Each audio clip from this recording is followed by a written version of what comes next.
Hello there, Sev here from Motorhome Dealer Group and welcome to this video guide on the Renault Master cab area. This video is going to focus on this generation of vehicles cab area, getting you familiarised by telling you where all these sort of common and important knobs, buttons and switches are and what they do. This isn't going to cover anything beyond that, so for troubleshooting or any of the more complex things, please do refer to your vehicle's instruction manuals. And of course, we can't cover all specification levels either. This vehicle may have more or less features than your vehicle. So please just take from this video what applies to your particular vehicle. But hopefully by the end of this video, you'll have a good idea of how to use the Renault Master and sort of get yourself all comfortable and set up so that you can drive this vehicle without worry. So let's get into it. Starting here on the driver's door card, this particular model does have electric windows and electrically adjusting mirrors, so that's the controls for those just there. And this particular vehicle does also have integrated screen blinds as well for the side windows and the cab area. If your vehicle has these, please do bear in mind these are very fragile, operate them very gently and delicately, and you shouldn't have any problems. If you start forcing them or anything like that, you're going to break them and they are ridiculously expensive to replace, so you have been warned. On the main steering column, we have two stalks. We have this one here, and then over here we have actually two stalks fore and aft of each other here. So let's focus on this one here. This is a sort of separate remote control, if you will, for the entertainment unit. So this allows you to go up and down in volume and backwards and forwards on tracks and things like that without having to take your hands away from the steering wheel area.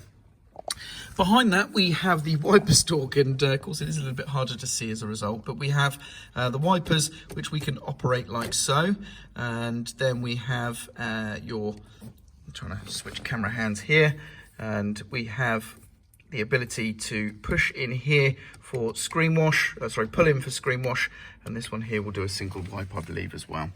Over here we have your indicator stalk, of course, going up or down like so.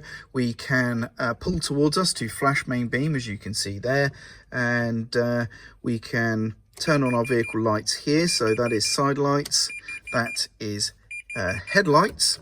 Now, when in headlights position, we can actually pull the control further in, and that is going to toggle main beam on or off, as you can see. So that's that. Then we have fog lights on the middle twist collar.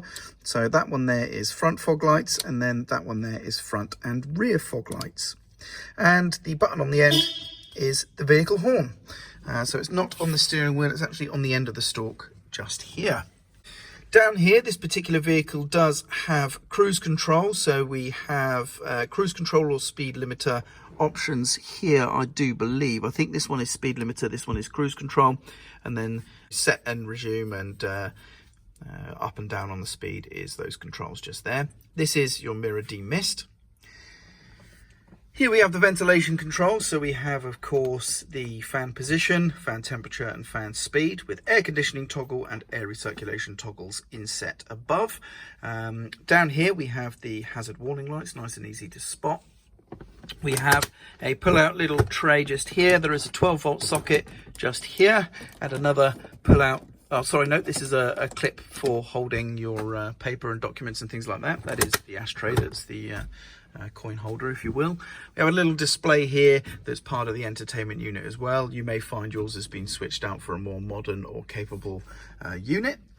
We have a glove box over there, of course. Up the top we have dome light controls, sun visors. It's all pretty standard vehicle stuff at that point. It's not a massively complicated cab area, to be honest.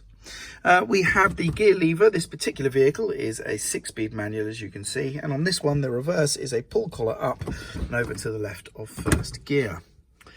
So let's now show you the cab seats. Now, of course, this being a motorhome, these cab seats are likely not standard and they may be different from yours. One thing that is very common in the Renault motorhome world is that the handbrake is floppy like this. Basically, it's designed to lower when it's not needed so that the cab seat can swivel over the top of it. So when you want to use the handbrake, pull it up to the top of its sort of slack play or its free play, and then pull in the button, lift up and drop down, and the handbrake is released.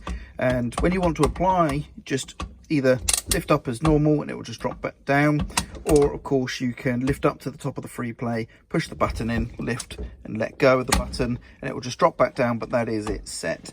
So it's just always going to drop back down, even though the handbrake itself is on tension. So a little bit weird to get used to, but that's how it operates.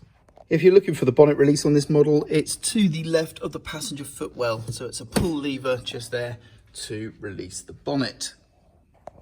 And on this particular model, the diesel filler is found just behind the driver's door, right here, which is unlockable using the vehicle ignition key. And there we go, that about wraps up the video guide for today, but hopefully you found it useful and informative. Now, there is an under bonnet video for this generation of vehicle as well, so if you want to know what's underneath the bonnet, then please do watch that video. But otherwise, I hope you found this helpful. I'm Sev, and thank you very much for watching.